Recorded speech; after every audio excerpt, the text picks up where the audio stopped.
There is a politician so hated that someone built an entire website where you throw virtual objects at his head. But did he just fix the housing crisis? I'm talking about Chris Bishop, New Zealand's housing minister, and he's doing something every homeowner and every property investor should pay attention to, because he wants house prices to fall. And after spending weeks digging through his policy documents, I've discovered that his plan is a bit more radical than anyone even realizes. But will it actually work? Well, in this episode of the Property Academy podcast, you're going to learn whether his radical housing reforms will actually work and exactly when you should expect to see real changes in the market. Now, the thing, Andrew, today we are talking about Chris Bishop. He is a minister so controversial, so polarising as the minister in charge of housing reform, that there was a game that I saw that a couple of people, probably, I think they're from like Wellington, invented. So this wasn't done by him? No. He didn't invent this, but what you could do, I want to pull this up for you. It's so controversial. Take your ideas. That people came up with a game where his head flies at you, and you could be an environmentalist throwing things at Chris Bishop's head to try and... You're quite good at this. It's because I've played this quite a few times. Look, you throw a scooter at him, and what happens is, if you can't beat the Bish, it actually gets quite hard, because eventually they start chasing after you. Then you get bished. Do you know, I love the fact that I'll often call you and ask you to do a simple task for me to make my life a little bit easier, and you'll say the words, "I'm too busy." This is what you've been too busy with. I've been being bished. But how interesting that he's obviously making quite a few reforms that are quite controversial, that people want to come up with a game where his head flies at you, because Chris Bishop is the one senior politician in New Zealand openly saying that he thinks house prices should fall and fall even more than they already have.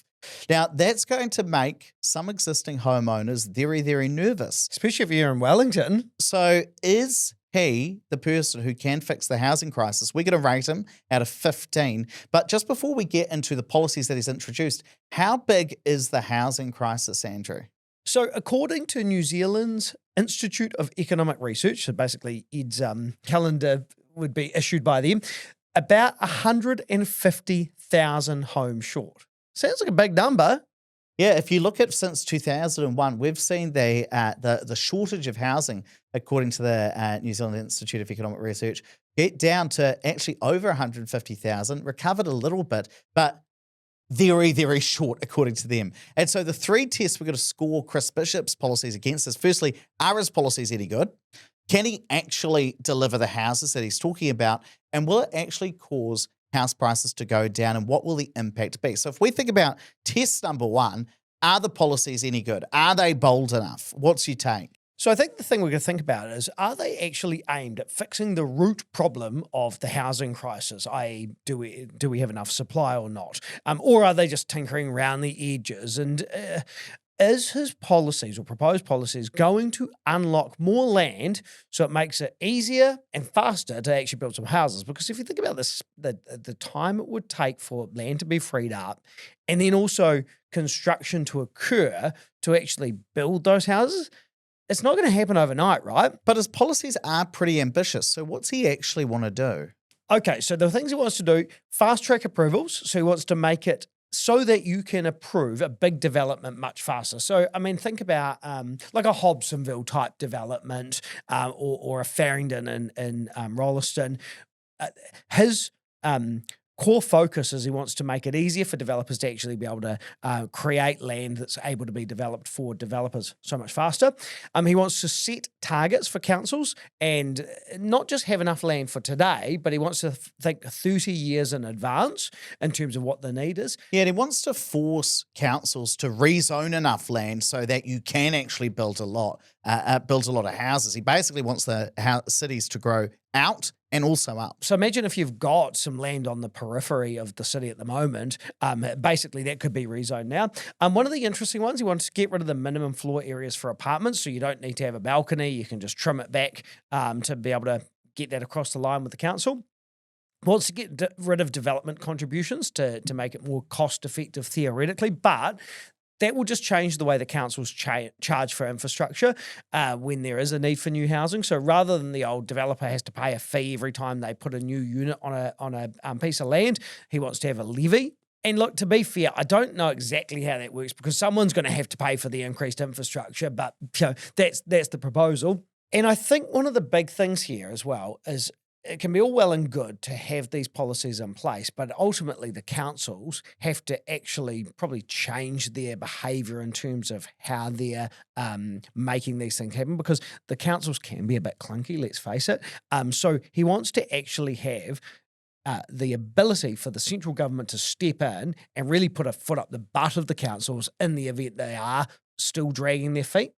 And so if we think about it, I mean, it's not as radical as something like Singapore, right? Where the government basically really subsidizes housing, which is very radical. But actually, this isn't minor, right? Like, there's some pretty chunky if he stuff could here. pull it off, it's pretty big. It's a big deal still. But if we think about what's actually being done, the fast track approvals process or act, that's already been implemented. That's been signed off. In fact, I've seen that there was already the first major housing track has been approved. It's in Nelson. It's called Maitahi Village. And there's going to be about an extra 180 houses built there, as well as some commercial buildings and a retirement village. So, okay, we've seen one part of that actually already been passed in Parliament, and then on top of that, seeing houses being improved because of that.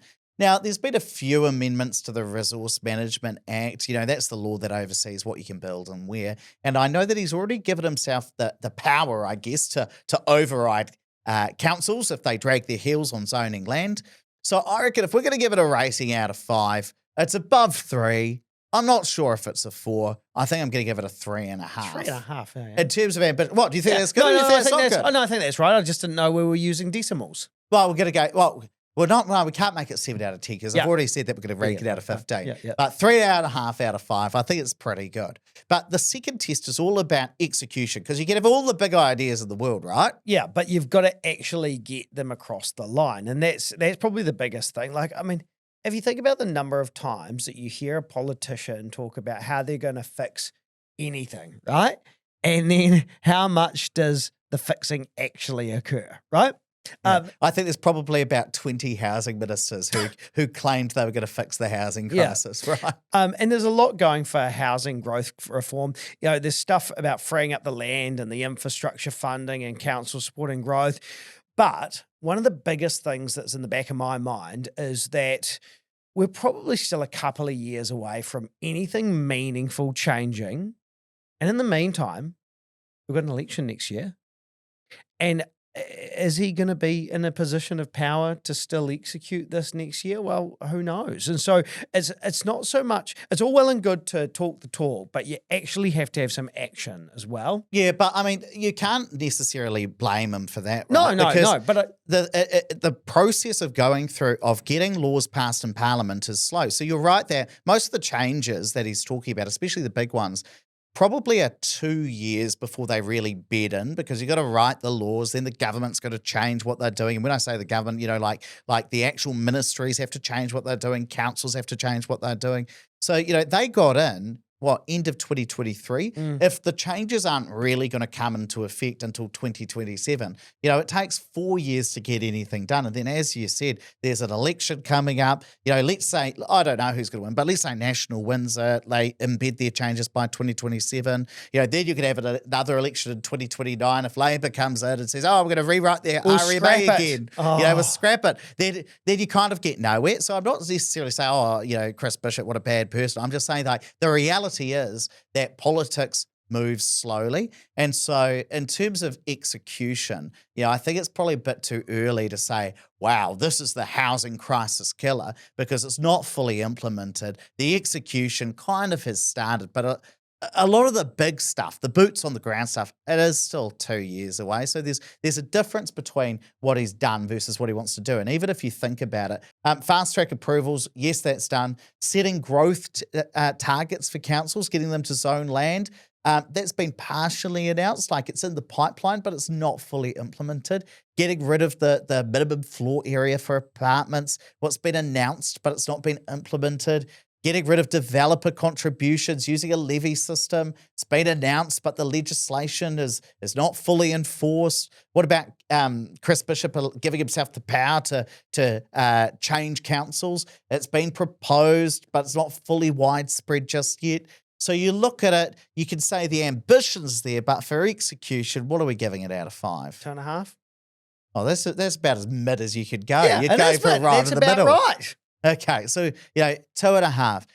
And again, we never want to be too political, right? In terms of saying, one party good, other party bad. But you've just got to. It's more like the slow mechanics of Parliament is what we're really like. Gosh, Doesn't matter who's in power; it's always slow, right?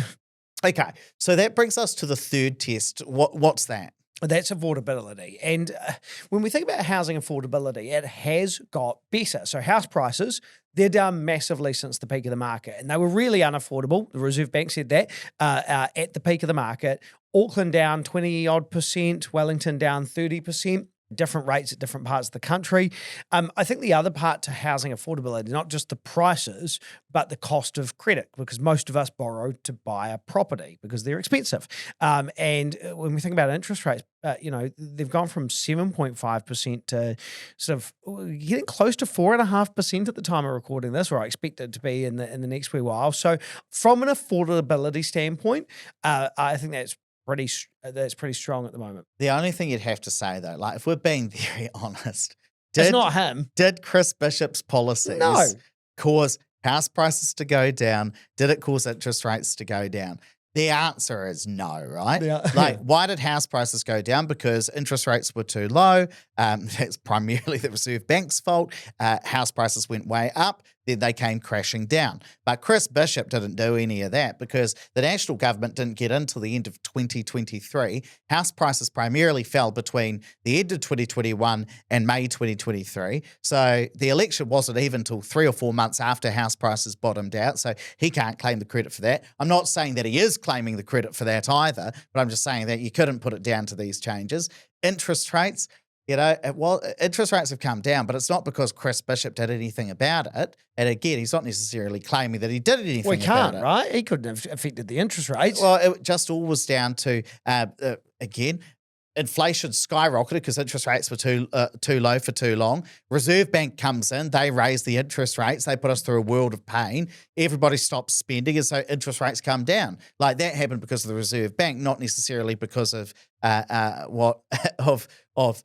wanting to beat the Bish or Bish beating the housing crisis necessarily. Most of it's just down to the economic cycle. And so if we're going to score this in terms of the outcomes, maybe it's too early to say, but from the evidence we've seen so far, what are you giving this out of 5?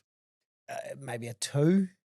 I think 2's being generous. Now, you might say, well, I mean, Ed, your guys' criteria is too tough, actually, because maybe you can't expect that, how long they've been in power for? Just over maybe 2 years? Coming up 2 years, but roughly. 2 years is too short to have any impact. I'm like, agreed. It probably is. But we give it a final score of 8 out of 15. There's a lot of good ambition here, but I would need to see more results before, you call it a 12 out of 15. I don't think, I mean, if you called it I'd love to see somebody's argument for why it should be higher or maybe why it should be lower. But you couldn't call this a 15 out of 15, right? Because even if you've got a lot of ambition, we haven't seen anything yet. Ambition doesn't move the dial. Yeah. You have to have ambition to be able to move the dial in the future. But I really think this is a problem with our political system with only having 3-year terms.